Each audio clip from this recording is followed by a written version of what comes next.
No, hell no. Keith Yandel? Bro, fuck off. My boy. Oh, man. All right, let's get into it, bro.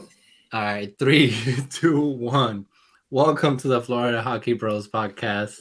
My name is David. I'm joined by my brother, as usual, Dario. On the other side there, we were just going over some trivia of who had the most power play goals in Panthers history.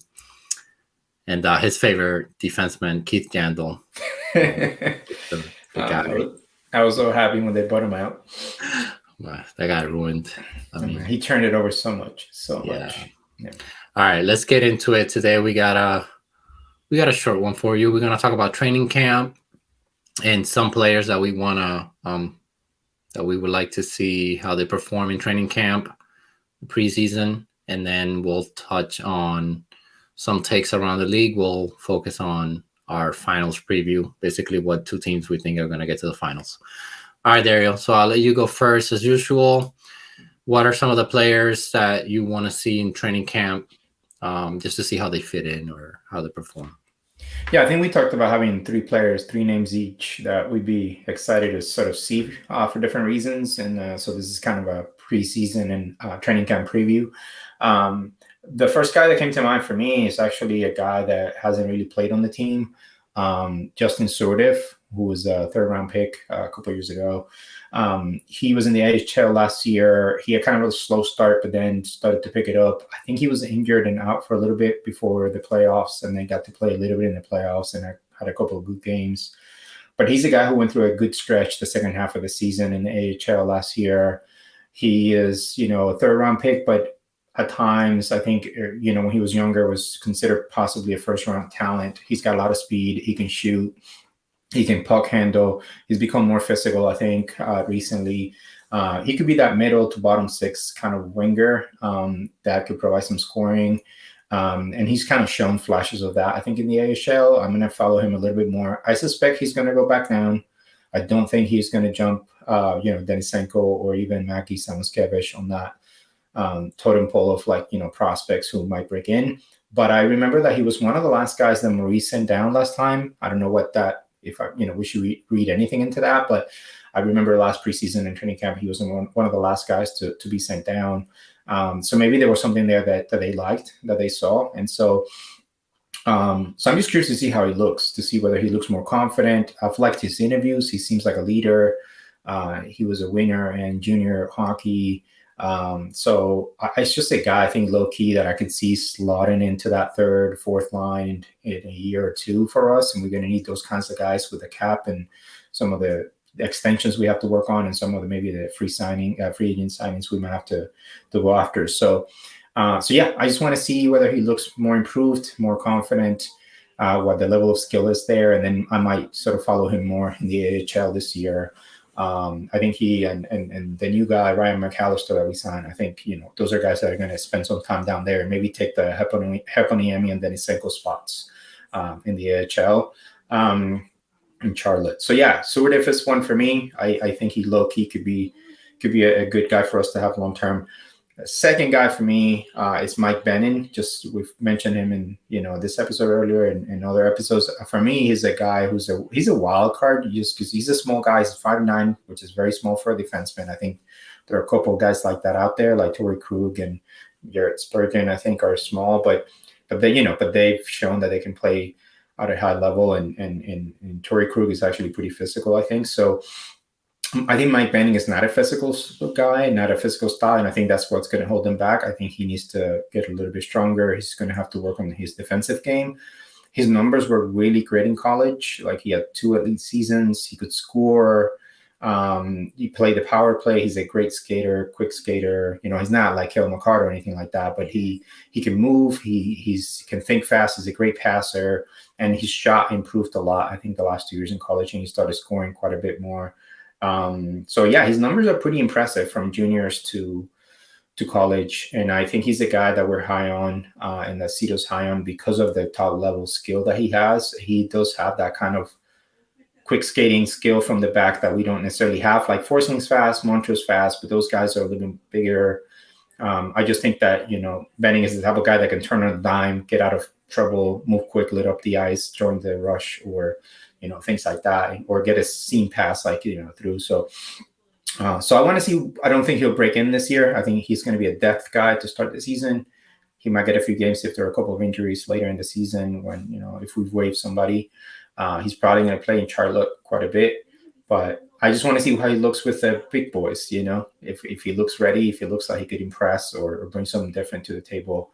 And I think he plays on the right, which I also like because we could use another guy on that third pairing down the line to carry the puck. So that was that good a spot. So yeah, that's the second guy. And then the third guy is OEL. I just, he's the new big name signing. We got him for cheap. It's kind of a prove it deal in a way. And a lot of question marks about can he, go back to being a great player, scorer, and stuff like that. And I just want to see in training camp who he's paired with, whether he plays on the right or the left, how his skating looks, how his offensive and defensive game looks. Because it will be early, but at least we'll get a sense of how much he's fitting or not fitting into it. And I just want to see him in the Panthers lineup and see where Maurice tries to play him and see if he quarterbacks the power play. It's just that curiosity of the new flashy name coming in and who's been on a down path the last couple of years. So just kind of want to see what it looks like. Those are my 3 picks for all different reasons. I don't know where your picks are because we haven't talked about this. I'm curious. Yeah, you're interested in. Yeah, and for me, it's it's one of those things where I don't really look at it like if Sortif or somebody's playing lights out preseason. I don't think that means they're gonna make the team. For me, all these youngsters always get me excited, especially when some of them stand out. I remember the past with Denisenko and Heponiemi, those were the names that were going around the last couple of years, and it turned out to be nothing. But I think, and I know you like the first guy. I know Mackey is probably your favorite prospect, but I know you left him out on purpose because I think we both agree based on what we've seen that he's going to make the team at some point, either this year or next season. I think this season he's going to play. He's going to play. There's always injuries. There's always going to happen. Something's always going to happen. I think he's going to play. I don't know if he's going to play from the start. I doubt it based on the signings that we got. But that would be my number 1. And I do hope he works out because that's, he's a scorer, charismatic, just has everything. Complete package on that kid. And he seems to really want it. So that's my number 1. My number 2, same as you, is Mike Benning. And I know Mike Benning you've mentioned him in the past because I know that you get real deep into all these prospects and their stats and how they're doing. Mike Benning for me would be the next one. I do think that for some reason in Panthers history, the defense has always been like a weakness. It's always, we've always had a scorer like Ekblad or Yandel. Remember Bouwmeester, there's a long history there of just bad drafting and defense not working out. So Mike Benning would be the next one, which I don't know if he's going to break through. He's not a big kid, he's 5'9", but he does have skill and we need that, especially if we don't re-sign Ekblad long-term. And then you mentioned OEL, but I'm going to go with Evan Rodriguez. I know that it's, he's going to play obviously, but I want to see how he fits in. And this is going to be more into the season. I'm very curious about him because I wonder if they're just going to slot him up top with to replace Duclair, to be with Barkov and Verhaeghe, or if they're going to actually play him as center, I don't know, and move up Lundell. I kind of want to see how he fits into the team and the style. But yeah, for me, that's not something I hyper focus on. I'm just going to watch for fun. And we can always, before the season starts, we can always do a quick review of training camp and what we saw there. All right, we can move on unless you have anything else. No, I mean, for me, the reason Mackie seemed obvious is that, everything you hear is that he looked like a man amongst boys in Yeah, development camp. He was the yeah, obvious standout. He just looks legit. He had a good showing in the AHL last season, the few games he played there. Um, and, it just, you can just tell with some guys. He also has that physical, like he's able to fight through defensemen. He's able to do things that at a certain age, they're a guy's ready. And we saw Lundell in the playoffs this year take that leap physically, like actually being able to bang, go to the front of the net. I feel like Mackey's going to be able to do some of that coming in because of they've taken the time with him in college to develop him. But he just got a hell of a shot and great, skating and great passing. So yeah, to me, he's like not necessarily a no-brainer because nobody is, but I do think he plays this year, and I think he breaks into the team next year probably, unless something happens. But anyway, so that's why I didn't go with him. And Sertif, to me, it's more of a curiosity of like, is he going to develop or is he going to become a little bit stuck? And I hope he does develop because we need another guy in the bottom six who's cheap for now that can contribute. So yeah. So those are the picks. all right. Yeah, and I think preseason starts the end of September. Yeah. All right. So let's move on to the next topic, final topic of today. We're going to do some NHL takes, and this time we're going to get into our finals preview. I'm actually going to go first here just to change it up. I'm a wild man. From the East, I already know what you're going to say, but I know one of the shows I think I mentioned the Leafs being a sleeper team to get to the finals. But that's not my actual pick. I don't believe that.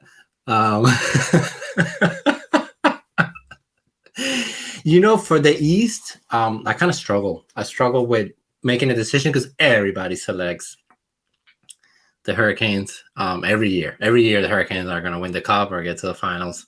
I just don't like them as a team. There's something missing there, I feel, every time I watch them play. But they're a very solid team. Yeah, man, I'm not sure. In the East, I wanted to say the Panthers, but I know the chances of that happening are rough. So I'm gonna stick to the Hurricanes. I actually did a little bit of research, and it makes sense. I actually think this year they're ready. Like, this is a year where we can see what they're really about. I don't know what happened with the Leafs and the Hurricanes last year when they faced the Panthers. Something happened there. I don't know if it was a matchup. I don't know if they were just underestimating the Panthers, which I think that was a big part of why they ended up, losing. But yeah, if you look at who were the better teams, I think the Canes were great throughout the playoffs last year, and they just got stronger. So that's my pick for the East, although I don't know if they're gonna win it. And for the West, I'm gonna go with the Colorado Avalanche. I think last year maybe was just typical to have a bit of a drop off after winning the Cup the previous year, but they're essentially, they have a great team. They've been solid for a very, very long time. They've been building up to that moment when they won. And I think they're gonna get back up there. I don't know if I see Dallas getting there yet. And I guess Vegas is a question mark as well. They could make it as well, make a run. And it's so hard to predict. But that's my Stanley Cup Finals prediction. That's not who I wanted to be there, but I think the Avs and the Canes are actually going to go at it. I hope it's the Panthers against whoever, and they win. All right, who you got? So let me get this straight. You pick the Leafs in another show, and then you don't pick them this time. You hate on the Canes, but you pick them and take my pick, which you knew I was going to pick the Canes to steal my thunder. Yeah, pretty much. Colorado, so. Which is like the most obvious pick on the list. I know, but I mean, what are you gonna do? But this is my point. Every time you see a preview show anywhere, professional analysts, not us, it's always the Canes. It's always the Hurricanes. Yeah, but there's a reason for that. The Canes were you could argue better than the Panthers in those 4 games. Like Yeah, they didn't get swept. It was a combination of well, yeah, I mean they did, but beyond that, yeah, you played that series several times, and the Kings might come out on top more often than not. So I think at the end of the day, for me, the Canes, it's an obvious pick in a way for some reasons. And to me, the reasons are their core is still pretty young. People forget that. They have a lot of young guys who've come in, still sort of proving themselves. Aho just got signed long term. He's still young, but kind of a guy that has been through it several times. They've gotten to the conference finals. They've lost a lot of 7-game series. They had a heartbreaker against the Panthers. They've added Bunting, who's going to bring a little bit of edge and scoring to them. Orlov, brought back D'Angelo, so the depth on defense is going to be really there. They can both attack you and score, and also defend really solidly. Some of these young guys are going to continue to improve. Seth Jarvis, and some of these guys might score a lot more goals in previous years. Sveshnikov's going to be back from injury. Yeah, he was missing. People forget that against the Panthers, he was their one of the best scorers, if not the best goal scorer. So anyway, I just think that at some point you do break through, and historically you've seen teams do that, like just fight and then break through. I'm hoping, if somebody breaks through, is them. I don't necessarily hate them. I don't like their style, but I respect what they do, and I respect how consistent they are and how hard it is to play against them. Like, so annoying to play against. And it's so, tough, yeah, if somebody breaks through, it makes sense to me that it's them. I think the Devils are, like, for instance, like too young still, very high flash, like, offense, but I don't know if they're going to be as balanced. The Rangers always seem to fall short, and they're kind of getting older. And then the Leafs, again, I have my concerns about, like, they just don't know how to play in their playoffs. It's at least with the current system and the current core. And I don't think the Panthers are making it back. I mean, and I'll say that because, of course, if there's a take I'm happy to be wrong on, is that one. But I don't see it happening this year. It's incredibly hard to do. A lot of things align for us to make it that far this year. I don't think we have the roster to do that yet. I think going into next year, I would like to see both a mix of extensions and guys taking a step, and also maybe 1 or 2 big signings that we need, at least one on the right wing and one on defense. I think we need some skill, and maybe, again, Mackey breaks through, and like some of these guys we need more skill. Like, we need more scoring skill. Like, I think in the playoffs, we got outshot by most of the teams we played. You could see that Toronto was more skill offensively, so we need a balance between the forecheck and the physical. The physical style took a toll. Like, we were broken by the finals. I don't think it's sustainable to play that forecheck style every single series, all the time, in every game. No, and I think we were like, I think Maurice was just trying to survive. I think it was the only way they could win. Like, I totally got it. It was kind of like, let's just do what we can do to make it hard on them and go from there. And obviously, if Bob doesn't play as well as he does, we get eliminated by the Leafs. Yeah, people forget that Maurice said that the Bruins series was brutal. Like, the Bruins are a physical team. Like, they were, and it was brutal physically. Some guys got hurt, like Lumber got hurt, Ekblad got hurt.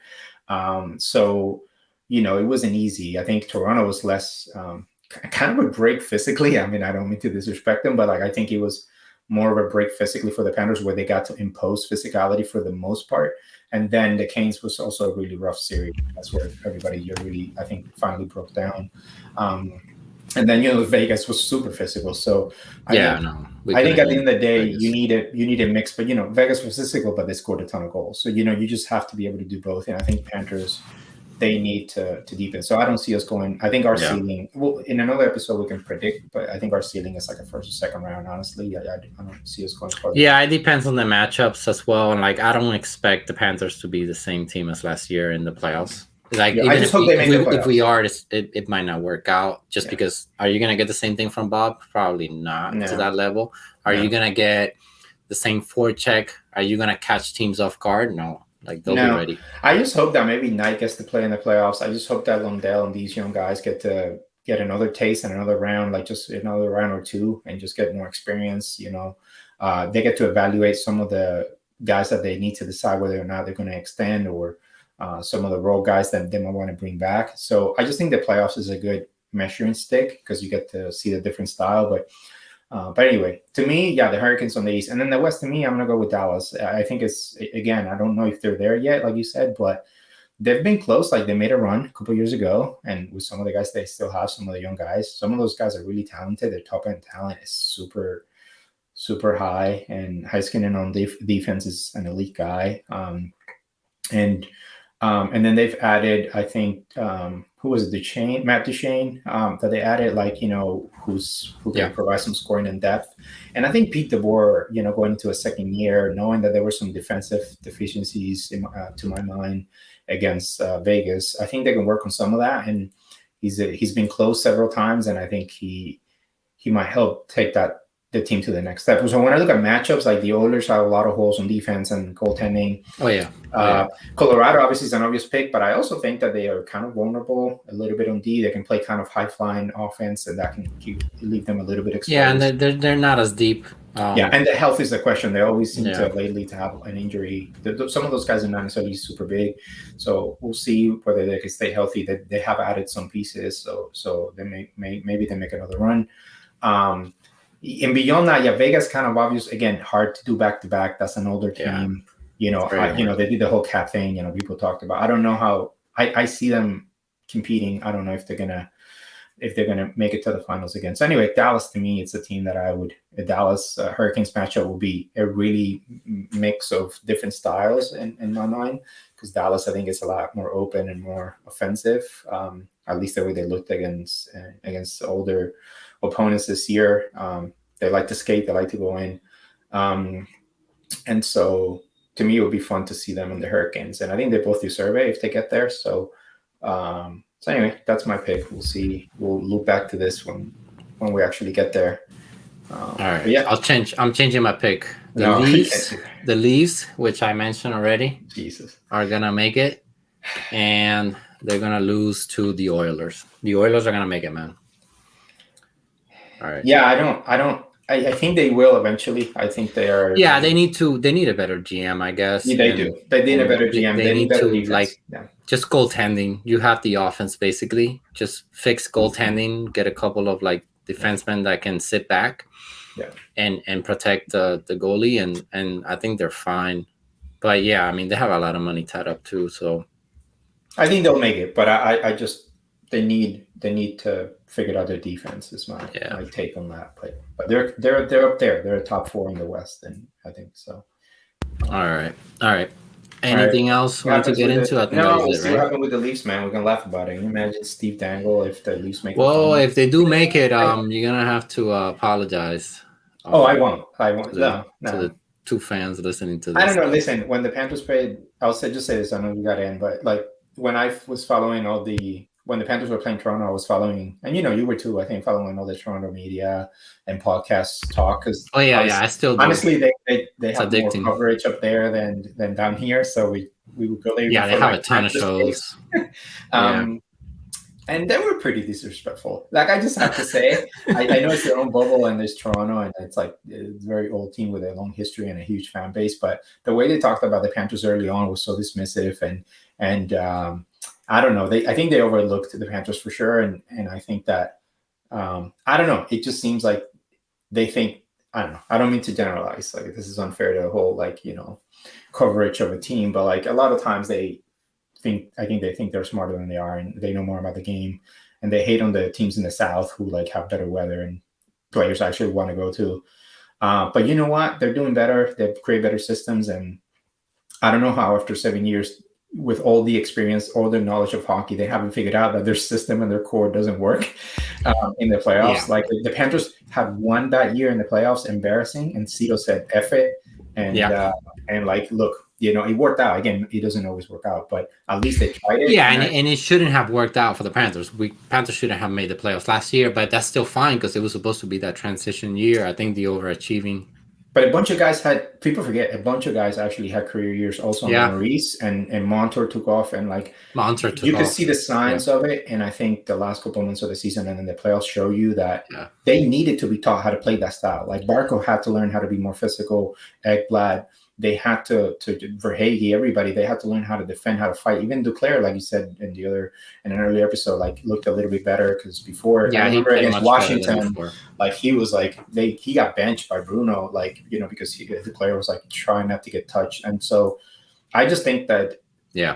that is a no-brainer to me. And when you look at the core four for Toronto and the way that they don't play physical and don't forecheck as much, and some of them don't, Nylander doesn't play any defense. I'm sorry. So I just think that the fact that they're still stuck there and they keep talking about it, but they also want to pay all this money to everybody just to have the big names. Like they want to have the cake and eat it too, and they just keep getting stuck. So and it's kind of and I think with Toronto, just to wrap it up, like coaching right now, coaching is the biggest weakness. I think. I'm not saying Keefe is a bad coach, but to your point about Cito and like you remember that post season conference that he had, the President's Trophy year when we got eliminated by the Lightning, and he talked about like taking the time and to analyze everything, that it wasn't acceptable, etc. Obviously, he had made some moves in the during the season, traded away picks and stuff like that, thinking that this was going to be the year. Rightfully so, right? Because we had like a great offense, but yeah, like he basically said, no, we need an experienced coach, and we're going to have a transition year. F it, the cap is not going to allow me to build this team like I want to right now. So let me just get the coach, introduce a style, introduce a culture, which is the main thing. Because Maurice even talked about that himself. The main conversation, one of the things in the conversation they had when he was hired was to instill a culture in the team so that going forward, regardless of who you get, you're coming into something that's established, right? We've seen it with the Miami Heat and certain organizations that are very successful in different leagues and different sports. And that's a big reason why. It's not just who you get, it's, how everything is presented to the players, getting them to buy in. How do you get, someone like Kachuk who just got here to buy in? How do you get Barkov, who's already been here, who's already has a contract? He doesn't need to play for a contract. Barkov can play anywhere. Like, how do you get these guys to buy in? Bob is super competitive. I think there's just a lot of things that were already in place that we just didn't realize or didn't know about until Maurice came in and kind of exposed them to us as fans. And then with Toronto, it's the same thing. They're kind of seeing now like, hey, yeah, we have a soft team, if you can call it that, and we're not ready. The problem is that with Treliving now and everything that happened with Dubas, how do you manage that now? Is Shanahan, what is he doing? Is he going to ruin that franchise? It's not ruining, man. It's just so demanding more of your players. I think they're afraid to do that. They're just bottom line. They're beholden. They don't want to lose them because they know they can walk. They can sign short-term contracts, all these things. Like, one of the advantages of having Barkov locked up is that you can also come to him and say, hey, we're going to play this way now. And you kind of have no choice and you're stuck here. I mean, you can go and demand a trade or whatever, but, make a stink and but I don't think Barkov would be that kind of guy. He's not the other thing is guy, yeah. Huberdeau and Weaver moving on from them was a smart move. There was not a winning culture. Yep. Edblad being supplanted by Montour. Montour's more of a killer, man. Like, you can just see it the way he, and then I'm saying Edblad can be a leader, but he hasn't shown that he could take the Panthers. He wasn't Hetman. He wasn't this defenseman who was leading the Panthers to Ekblad never matured into what I think they into like the full leader, and he kept making mistakes in the playoffs. And then you needed Barkov. The breakup with Huberdeau and Barkov was a good thing for Barkov because Barkov needed somebody like Kachuk. He needed somebody who was more vocal, more in your face, more like, I want to win. I don't give a shit. Like, whatever I got to do. And to actually go and show it, and then lead by example. And then you saw what Montour did. You see how Forsman did. You see how Lomberg had a breakout season. Some of these like tough guys, Lustraning. Like, I just think that we needed that, bring out those pieces from these role players. And then Duclair came back, and kind of had to join in, had no choice but to become one of those guys.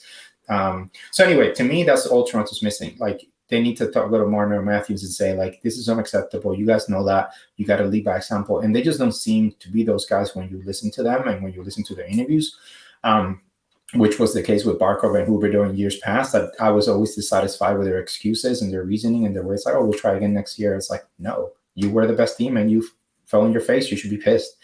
So anyway, like, that's my take on that. But all right, we've gone off the rails. I know. With the Leafs pick, apparently. All right, well, that wraps it up for today, guys. Remember to subscribe, hit like, and we'll be back with another video soon.